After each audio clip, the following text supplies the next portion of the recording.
Halo semuanya, selamat pagi, selamat siang, selamat sore, selamat malam. Perkenalkan nama saya Muhammad Ianwarul Asidik dengan NIM 05383 7272 program studi Sistem Informasi.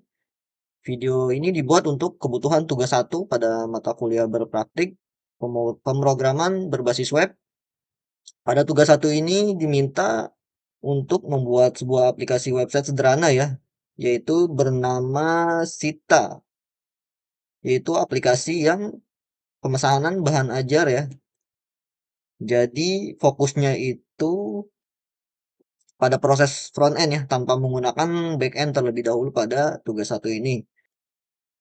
Sebelumnya saya sudah membuat programnya terlebih dahulu agar mempersingkat waktu. Di sini saya hanya menjelaskan beberapa poin-poin pada soal ya. Yang pertama adalah halaman login terlebih dahulu.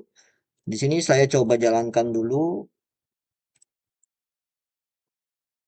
Ya, kurang lebih tampilan yang saya buat seperti ini ya, di mana terdapat ada input email dan password, kemudian ada belum punya akun untuk registrasi dan juga lupa password. Pada aplikasi ini saya menggunakan teknologi tambahan ya atau library yaitu Sweet Alert. Sweet Alert ini untuk ya mengganti kayak daripada pakai alert bawaan browser, kurang lebih seperti ini animasinya agar ya lebih lumayan dilihat mata lah daripada pakai alert bawaan browser.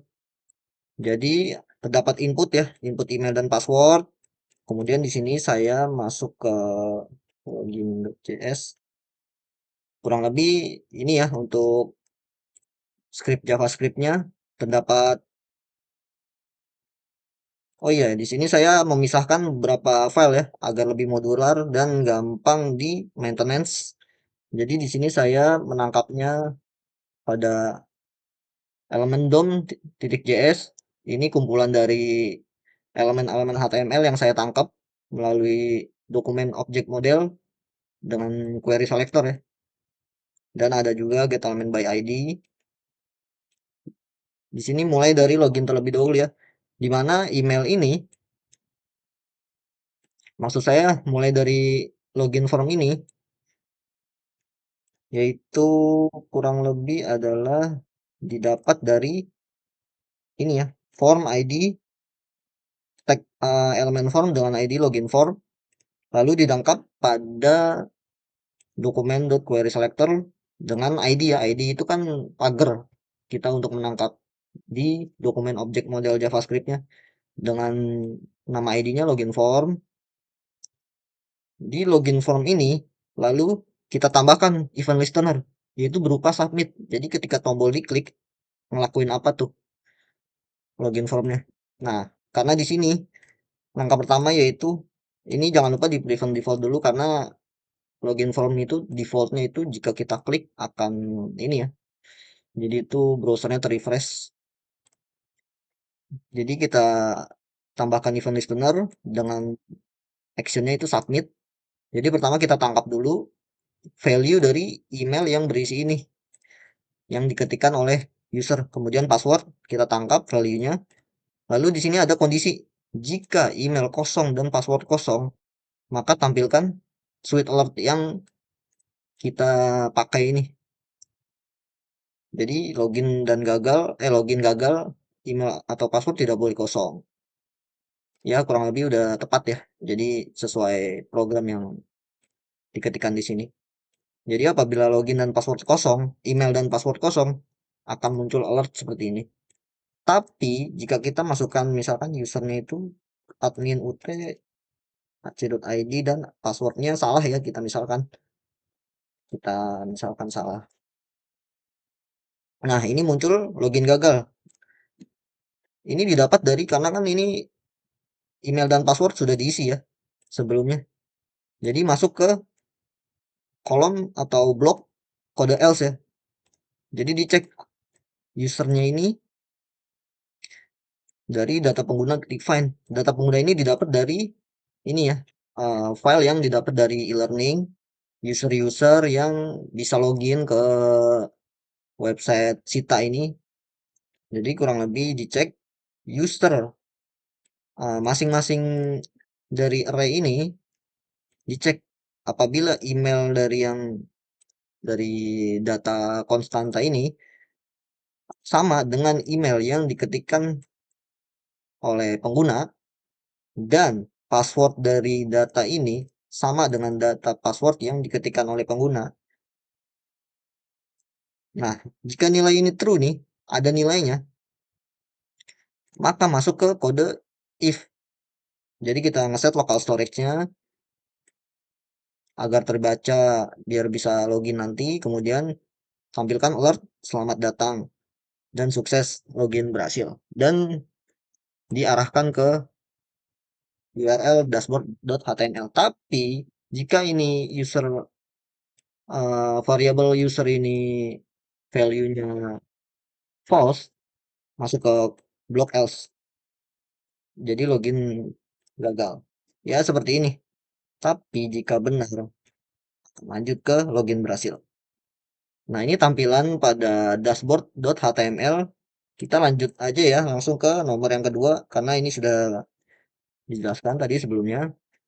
Dashboard.html, di menu ini terdapat ini ya, ya navigasi berupa sekian, sekian, sekian, dan ada greeting berdasarkan waktu yang saat membuka browser. Kebetulan saya merekam video ini ya kurang lebih jam 8 kurang 5. Jadi greetingnya ini selamat malam dan ini nama dari login, nama dari user login, kemudian selamat datang di dashboard si Taute. Kita lanjut buka yang kode dashboard. Lanjut CS. Ya kurang lebih seperti ini untuk codingannya. Jadi ini nama user diambil dari karena tadi sebelumnya sudah di set local storage-nya. Lalu setelah login dan masuk ke halaman dashboard.html, ini diambil nih get local storage-nya di get name, get item dengan nama ininya, nama user. Kemudian ditampilkan di sini. Ini kan greeting waktunya itu selamat pagi kah, selamat siang, selamat sore kah, dan ini nama user yang sudah berhasil login. Ya kurang lebih ini terdapat kondisional juga ya. Ini ada fungsi bawaan JavaScript yaitu untuk mendapatkan value berupa tanggal, dan ini ada fungsi dari bawaan date juga. Ya kurang lebih seperti itu. Jadi menghasilkan halaman tampilan yang seperti ini. Lanjut pada nomor 3 yaitu tracking, ini harusnya ya bukan dashboard menu ini. Tracking pada ups ini tracking pengiriman. Ya, dapat input nomor delivery order ya ini ya untuk mengecek apakah terdapat atau mau ngecek status pengiriman maksud saya. Dan ketika tombol dicari akan menampilkan nama mahasiswa, status pengiriman, ya sekian sekian sekian sekian dan bla bla bla bla. Oh iya, untuk data pengguna ini bisa didapat dari e-learningnya. Data pengguna tadi yang saya tampilkan. Data pengguna, kemudian data bahan ajar, dan ini dia nih data tracking. Ini kan terdapat nomor DO sekian, ada satu, dua, ada dua ya. Jadi kita coba bisa tes. Ini coba yang namanya Rina Wulandari. Kita coba tes, masukkan inputnya di sini dan ya ini dia muncul ya untuk detail pengirimannya. Kurang lebih ya nomor 3 seperti itu. Dan untuk codingannya pada tracking ini kita close dulu. Kita fokus ke tracking ya. Tadinya kan kita masuk ke tracking nih. Ini kita tangkap dulu nih elemen elemen cari ini kita tangkap melalui DOM JavaScript dengan ID find button pada html tracking.html yang dimana ini dia nih button dengan kelas atau ID, maksud saya ID find button ditangkap oleh elemen DOM JavaScript. Ini ditangkap terlebih dahulu pada ini find button, kemudian lalu ditambahkan event listener berupa klik ya. Jadi ketika diklik ngelakuin apa nanti selanjutnya pada browser. Jadi kita tangkap dulu value inputan dari user ini, value ini ditangkap terlebih dahulu value-nya, lalu dicek apakah input number-nya itu kosong. Kalau kosong berarti ya muncul alert ya, sweet alert ini. Kita coba tes, ini kan kosong nih. Kita coba klik. Nah, nanti muncul kayak gini, nomor DO tidak boleh kosong. Dengan icon warning title-nya ya kayak tadi ya. Nah, lanjut. Berarti kalau nggak kosong, ini ke skip untuk kondisinya. Lalu ambil data dari data tracking dan DO number ini. Data tracking dari mana? Dari ya dari e-learning tadi kita download file berupa data pengguna, data tracking. Lalu setelah diambil dan dicek apa datanya ada nggak, ketemu nggak? Kalau nggak ketemu ya berarti tampilin alert lagi.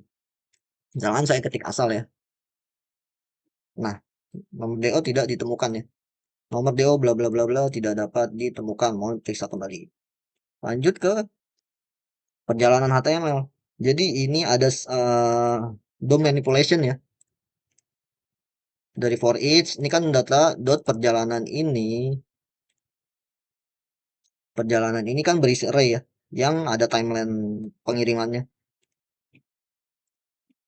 ya sekian ditimpa dari li item waktu nih yang timeline ini, jadi ditambahkan manipulasi DOM isinya ini, kemudian terdapat result container inner html dot inner html yang berupa tracking card ini, isinya kurang lebih ya card yang ini nih, kontainer. Jadi dia berupa kontainer yang di dalamnya di render perjalanan HTML yang sudah di DOM manipulation sebelumnya. Oke, saya lanjut pada poin nomor 4 ya, untuk informasi stok bahan ajar. Jadi perintahnya itu bisa menampilkan secara dinamis dari data dummy pada data.js di variabel konstanta data bahan ajar. Dan ada juga fitur untuk menambahkan dari stok baru pada JavaScript DOM. Ya kurang lebih gambarannya seperti ini. Oke, kita masuk ke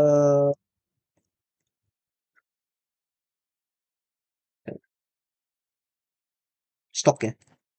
Stok.html, stok.js. Oke, kurang lebih ya seperti ini ya. Kita coba buka dulu websitenya. Ini terdapat tadi kan harus terdapat fitur untuk menambahkan ya, seperti ada inputan kode, nama bahan ajar, lokasi, stok, dan ada tombol tambah data, kemudian menampilkan informasi stok bahan ajar saat ini. Yang ini bersifat dummy ya, karena walaupun kita tambahkan juga, misalkan ini, ini, segini, dan ini gambarnya kita misalkan ya, ini dah, coba. Ini berhasil ya. Dan ini gambarnya masih belum muncul karena kan kita ngambilnya karena dari data konstanta ya. Jadi gambarnya masih belum muncul, kita belum beralih ke database, masih fokus ke bagian front end. Tapi ini udah berhasil ya untuk menambahkan data yang datanya ini dari data bahan ajar di sini nih. Kurang lebih seperti itu. Dan inputannya ya kurang lebih sama ya.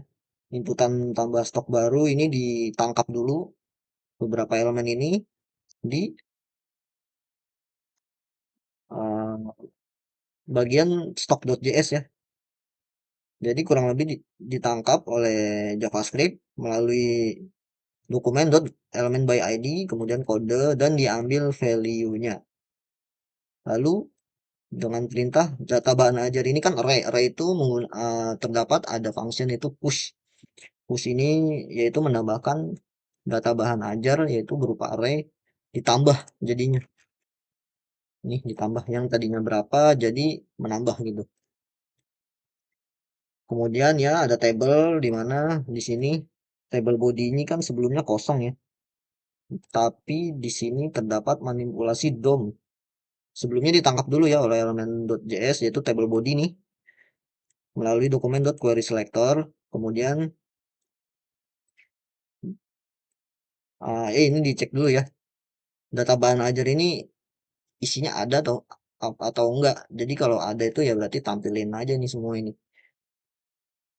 Lalu ada juga form sebelumnya, tapi sebelumnya ditangkap dulu seperti biasa oleh DOM di sini. Kemudian ditambahkan event listener. Ya, kurang lebih seperti itu.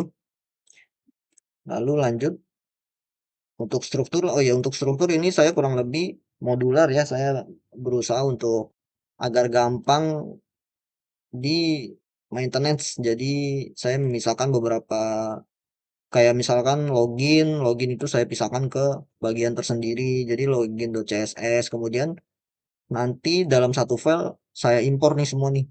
Mulai dari navbar, login, dashboard, tracking, dan juga stok.